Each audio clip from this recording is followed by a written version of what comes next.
Assalamualaikum warahmatullahi wabarakatuh. Jumpa kembali dengan Banyuwangi Official. Oke, selamat malam semua teman-teman ya. Jadi malam hari ini kita mau nonton lagi video yang saat ini lagi viral dan booming ya, dan terutama tentang Pak Jokowi. Jadi bagaimana videonya nanti kita tonton bareng-bareng, dan mungkin punya saran dan kritik untuk video yang nanti kita tonton, silahkan tulis di kolom komentar saya. Dan untuk videonya mari kita siapkan dulu, nanti kita tonton bareng ya. Nah, oke, sudah ada. Nah, ini juga yang saat ini trending dan viral. Oke, lanjut kita tonton dulu.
Jadi tidak ke lain-lain supaya pengadilan memutuskan ya tanggung jawab utang yang dilakukan oleh Jokowi itu dibebankan kepada Jokowi, bukan kepada rakyat Indonesia, bukan kepada negara, bukan kepada APBN ya.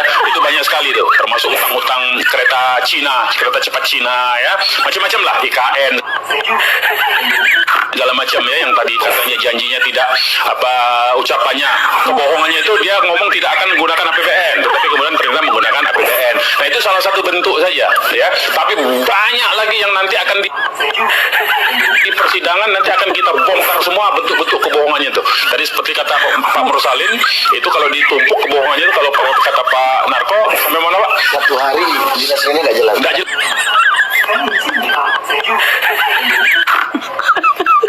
Dan kalau ditumpuk berkasnya Kata Koji Duduk sampai bulan. Nah, jadi itu yang nanti akan menjadi seru di pengadilan ketika kita menghadirkan saksi-saksi itu. Nanti semua ahli-ahli dan saksi-saksi akan kita hadapkan di pengadilan untuk memaparkan bentuk-bentuk bukti-bukti kebohongan yang dilakukan oleh Jokowi selama 2012. Jadi bukan saja selama dia menjabat presiden. Jadi sejak 2012 nih. Karena 2012 dia sudah berbohong loh. 2012 itu apa? SMK yang dilakukan oleh Jokowi itu dibebankan kepada Jokowi, bukan kepada rakyat Indonesia. Ada si Munarman. Nah, itulah teman-teman. Jadi sepertinya itu ada rapat ya, dan tadi pidatonya juga mengenai Bapak Jokowi ataupun Bapak Mulyono. Dan oke, jadi untuk videonya ini langsung ada ditanggapi oleh ibu-ibu ya. Mungkin ada penjelasan tersendiri di sini. Mari kita simak bareng-bareng dan jangan sampai gagal paham. Oke, lanjut untuk videonya kita play dulu.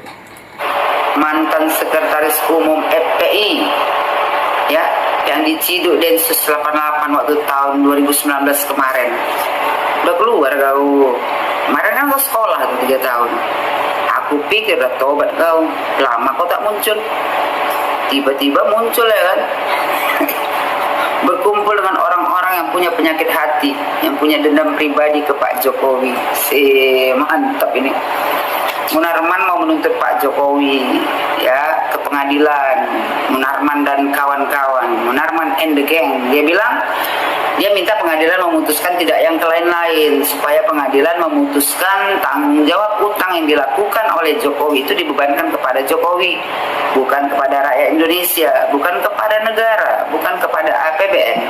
Itu banyak sekali itu, termasuk utang-utang kereta Cina, kereta cepat Cina, macam-macam lah, IKN yang tadinya katanya kebohongannya itu tidak akan menggunakan APBN, tetapi ternyata menggunakan APBN.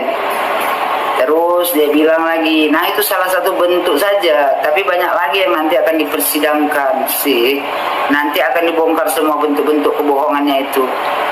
Tidak, tadi seperti kata Pak Mursalin, kata kawannya yang degeng gitu kan.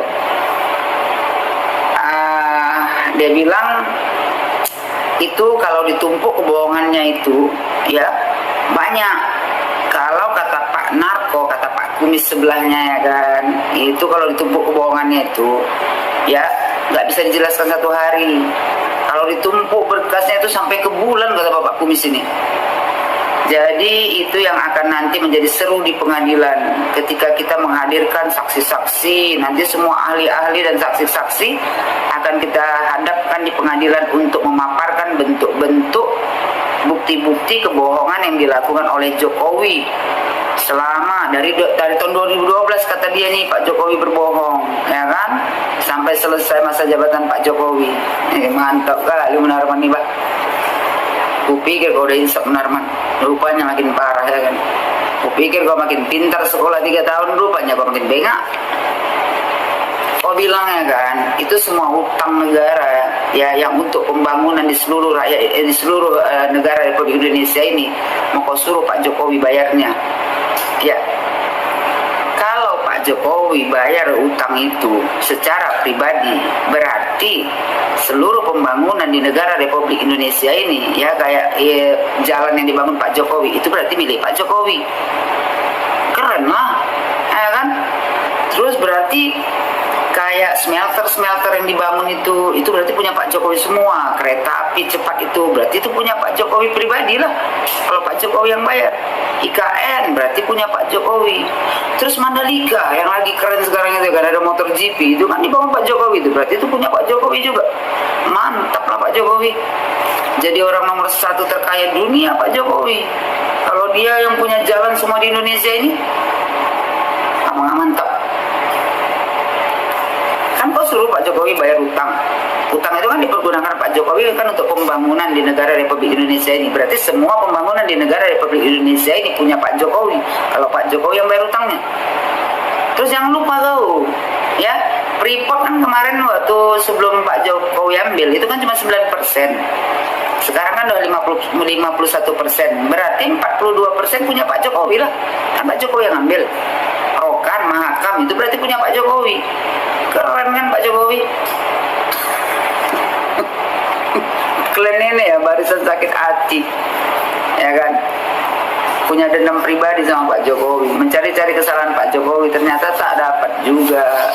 Yang kalian tuntut ini, ya anak TK pun ketahuan dengarnya. Negara berutang untuk pembangunan, ya di negara Republik Indonesia ini. Udah dibangun semua jalan, ya. Udah dibangun, banyak yang dibangun lagi. Itulah kayak ada salah satu tadi Mandalika, smelter itu. Habis itu utangnya kalian suruh Pak Jokowi bayar. Berarti kalau utangnya Pak Jokowi yang bayar, itu berarti milik Pak Jokowi. Di mana kalian sekolahnya? Jangan kalian dengarkan si Munarman ini, ya kan? Dia aja baru pulang sekolah. 3 tahun di sekolah kemarin waktu diciduk Densus 88. Masa kalian percaya sama orang yang mantan? Iya kan?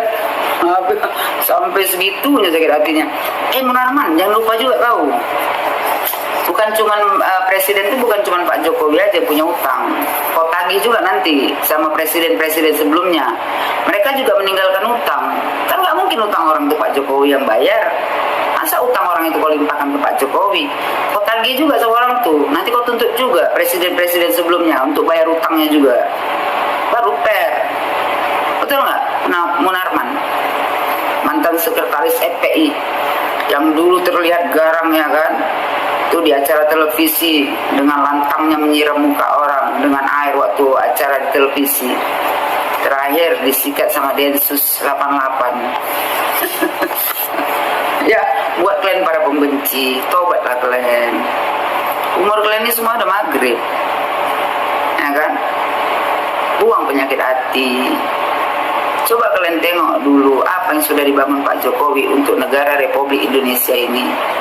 Dan coba kalian berkaca diri dulu, kalian semua itu kalian tuh. Coba kalian bercermin diri, ya apa yang sudah kalian kasih untuk negara Republik Indonesia ini. Kalau cuma kedengkian yang kalian tanamkan di hati kalian, ya kan, sampai kapanpun kalian ini tidak akan pernah bisa maju. Janganlah kalian kasih contoh ke anak generasi bangsa tentang kejelekan hati kalian ini. Orang yang membenci Pak Jokowi, percayalah sama kalian, ya kan. Sementara orang di Indonesia ini banyak yang mencintai Pak Jokowi. Omongan kalian ini basi, kata orang pendukung Pak Jokowi. Ya, saran saya untuk kalian semua ini, buang penyakit hati. Coba kalian dulu belajar macam mana caranya agar kalian bisa bermanfaat di negara Republik Indonesia ini. Bukan sekedar provokasi, provokator, ya, yang hanya menjadi sampah di negara Republik Indonesia ini. Salam waras, NKRI harga mati. Nah, itulah teman-teman ya, ada penjelasan dari seorang ibu-ibu yang sangat mendetail sekali tentang Pak Jokowi. Jadi mungkin teman-teman punya saran dan kritik untuk Pak Jokowi ataupun dengan video yang baru saja kita tonton yang paling depan, silahkan tulis di kolom komentar saya. Oke, lanjut untuk videonya. Ini juga ada lagi, ada seorang mas-mas ya, ini berkomentar juga. Mari kita tonton lagi. Baik, kita dengarkan salah satu pernyataan dari Menteri Keuangan Ibu Sri Mulyani. Jadi begini Pak, hutang negara, setiap negara ingin mengajukan hutang kepada IMF atau World Bank gitu ya, atau kepada negara-negara lain gitu ya, kepada negara-negara yang mau memberikan hutang, maka harus disepakati oleh wakil-wakil Bapak. Di mana? Di DPR RI. Bentuk negara kita memang mempunyai aturan seperti itu. Presiden tidak bisa memutuskan segala sesuatunya, apalagi perkara hutang sendirian. Jadi harus dinegosiasikan dengan DPR. Dan DPR punya peraturan bahwa negara tidak boleh berhutang, ya, yang mana pembayarannya, cicilannya itu melebihi 60% dari penghasilan negara. Ya. Nah, saat ini sejak Bapak Jokowi menjadi presiden, hutang negara kita itu tidak lebih dari 35%. Artinya jauh di bawah batas maksimal berhutang yang ditentukan oleh DPR RI, yaitu 60%. Artinya apa? Kita masih berada di ambang aman. Ya. Dan saat ini Indonesia terkenal sebagai negara yang hutangnya sedikit. Dibanding dengan Jepang, Amerika yang sampai 200% dari PDB-nya, Jepang sampai 210%, kemudian negara-negara lain, ya, bahkan tetangga-tetangga kita, Singapura, hutangnya itu banyak Pak. Beberapa tahun yang lalu Bapak Jokowi juga sudah melunasi hutang warisan sebanyak 7.000 triliun. Bapak heran kan dari mana uang 7.000 triliun itu Bapak Jokowi bisa membayar? Karena Bapak Jokowi selama ini melakukan penghematan pengeluaran APBN. Dengan cara apa?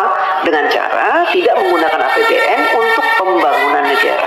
Bapak Jokowi mensiasati pembangunan negara dari para investor, baik dalam maupun luar negeri, sehingga APBN-nya utuh, tidak diutak-atik. APBN yang ada khusus digunakan untuk kepentingan rakyat seperti subsidi, kemudian bansos, PLT, PKH dan sebagainya itu. Pak, cucu kita nanggung. Tidak Pak, dulu juga gitu. Katanya Pak Harto berhutang banyak sampai 20.000 triliun, nanti anak cucu nanggung. Saya tidak merasa menanggung. Saya sudah dewasa, sudah besar, sudah tua. Setua ini tidak pernah saya merasa menanggung beban hutang negara, tidak. Itu kan hanya kiasan-kiasan yang diberikan oleh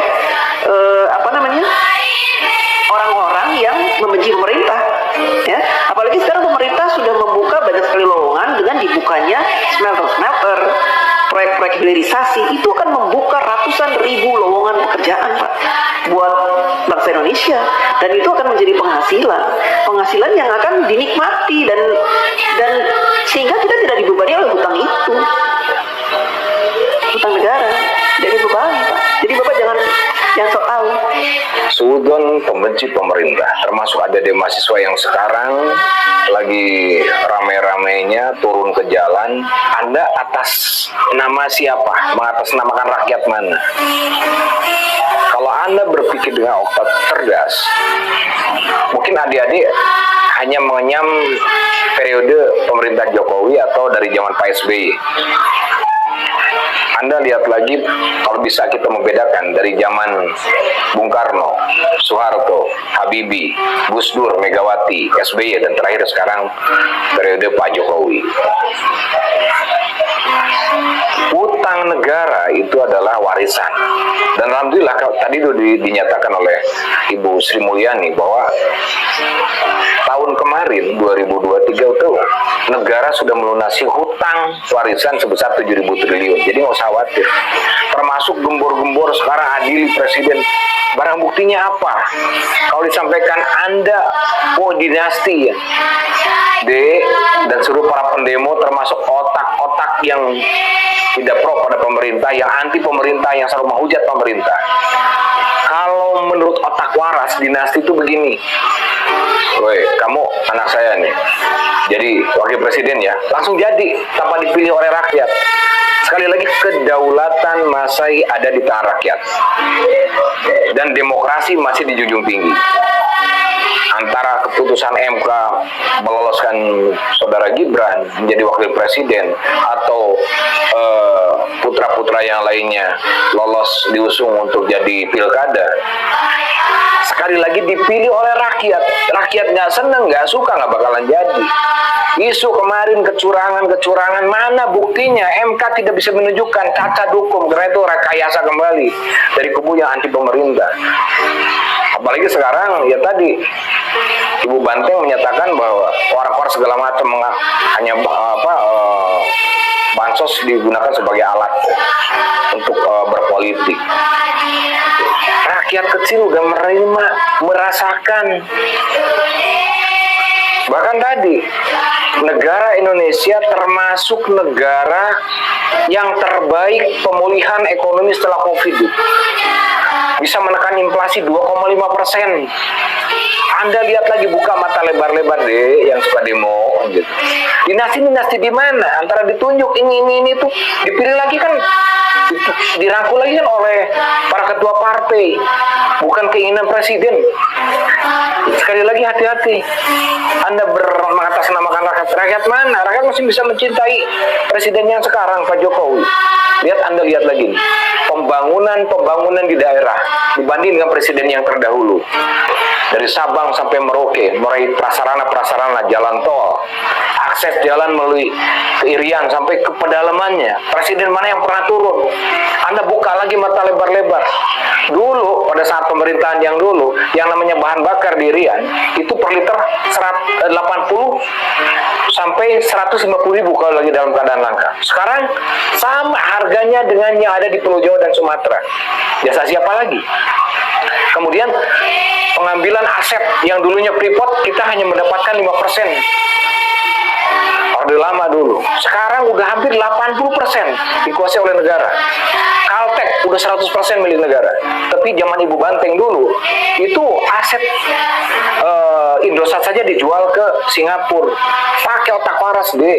Anda tuh udah disusupi orang elit politik kan. Anda sudah disusupi orang-orang elit politik. Apakah Anda tidak pernah merasakan bangku dari SD, SMP, SMA, kemudian Anda kuliah, dapat beasiswa, digelontorkan dana BOS, adanya Kartu Indonesia Pintar, adanya Kartu Indonesia Sehat. Siapa yang menjabat? Pak Jokowi. Anda dengarkan tadi. Itu bukan menggunakan lagi dana APBN, hanya digunakan untuk masyarakat dan rakyat. Pembangunan itu menggunakan orang investor. Anda lihat lagi, cerna sampai ke sana. Anda itu udah disusupi kaum intelektual oleh politik. Anda tuh hanya terbawa-bawa arus. Oke lah, yang namanya demonstrasi udah diatur oleh Undang-Undang Pasal 28. Ya, tapi Anda dengar lagi yang namanya kebebasan berserikat, mengemukakan pendapat di muka umum, itu sudah diatur oleh undang-undang. Boleh, asal tidak anarkis. Masa iya ada seorang mahasiswa atau mahasiswa yang demo kemudian anarkis, termasuk perusakan sarana prasarana umum. Itu kan dibayar oleh negara. Uangnya dari mana? Dari pajak. Pajak dari mana? Dari masyarakat. Seakan-akan Anda tidak menghormati uang jerih payah yang dari masyarakat dihubungan pajak untuk membangun sarana prasarana umum. Kemudian Anda rusak. Melempari anggota yang sedang bertugas, Satgas atau Dalmas, baik TNI atau Polri, yang ada di lapangan, dilempari dengan batu, dilempari dengan benda apapun yang ada di situ. Waras nggak Anda? Bayangkan kalau Anda sebagai beliau-beliau yang mengabdi buat negara demi kenyamanan, keamanan, dan menjaga stabilitas. Anda waras deh. Anda itu orang yang berpendidikan, punya adab, punya tata krama, punya santun. Anda buka lebar-lebar, pengen terjadi seperti tahun 98, katanya saya dengar dari media sosial seperti itu. 98 pada saat itu demo, itu yang namanya kenaikan bahan bakar, bahan sandang pangan, berapa kali per persennya, sampai dolar pun merasap. Sekarang apa yang dituntut? Ya tuntutan dinasti kekuasaan. Kata siapa? Anda buka lebar-lebar. Saudara Gibran dipilih oleh rakyat lagi, bukan ditunjuk. Kamu langsung jadi. Walaupun keputusan MK kemudian meloloskan saudara Gibran, kemudian ada pembaharuan undang-undang. Kalau rakyat tidak pernah menyetujui dan tidak senang, tidak akan terpilih deh. Termasuk siapapun yang jadi mantunya di wali kota mana, daerah Sumatera, itu dipilih orang itu lagi, bukan langsung tunjuk kamu jadi kan gitu. Kalau Anda mampu silakan Anda daftar kan gitu. Jangan menghujat, karena di belakang ini Anda harus tahu, ini politik taktis dari orang-orang yang pembenci pemerintah, yang ujung-ujungnya pengen bikin gaduh stabilitas nasional, kemudian disusupi untuk menggantikan falsafah ideologi negara Pancasila dengan negara khilafah. Hati-hati sekali lagi. Mudah-mudahan Anda buka lebar-lebar. Sekali lagi pemerintahan Pak Jokowi, mulai pembangunan sarana prasarana jalan tol, kemudian dermaga, kemudian free airport ya, kemudian irigasi buat para petani. Itu pada saat Pak Jokowi. Irian saja sekarang jalan udah bagus. Anda buka di sana. Anda mampu nggak? Kalau saya Anda mampu jadi presiden atau wakil daerah, silakan Anda mengajukan ke partai, kemudian silakan Anda usung. Jangan sampai berkoar-koar, mempermudah, membenci pemerintah, menghasut masyarakat yang awam, sehingga terprovokasi. Anda tuh sudah tersusupi politik taktis orang-orang yang berkepentingan khusus untuk anti pemerintah. Pikiran saya lebih baik begini, seperti dulu lagi lah, era tahun 80-90 ke bawah. Partai cuma 3, Golkar, PDI, kemudian P3. Udah. Sedikit yang korupsi. Sekarang dengan partai sekian puluh, lebih banyak lagi yang korupsi. Bukan pro rakyat lagi, mohon maaf, bukan pro rakyat lagi. Pro partai untuk membesarkan partai. Lebih baik demo tentang undang-undang perampasan aset yang diajukan oleh pemerintah. Sampai sekarang belum pernah ter-ACC dan dibahas oleh anggota Dewan DPR MPR RI tentang pembahasan perampasan aset para koruptor. Paling itu dari saya. Terima kasih. Salam waras. NKRI harga mati. Nah, oke teman-teman, itulah video yang kita tonton untuk malam hari ini. Dan tadi banyak sekali ya pengertian ataupun mengenai tentang Pak Jokowi, pengabdiannya Pak Jokowi sebagai presiden kita. Oke, mungkin teman-teman punya saran dan kritik ya mengenai video yang baru saja kita tonton, silahkan tulis di kolom komentar saya. Oke, terima kasih semuanya. Nanti juga ada video lagi, tunggu saja tetap di Banyuwangi Official, dan saya tunggu komentarnya, dan saya ucapkan terima kasih. Assalamualaikum warahmatullahi wabarakatuh. Sampai jumpa.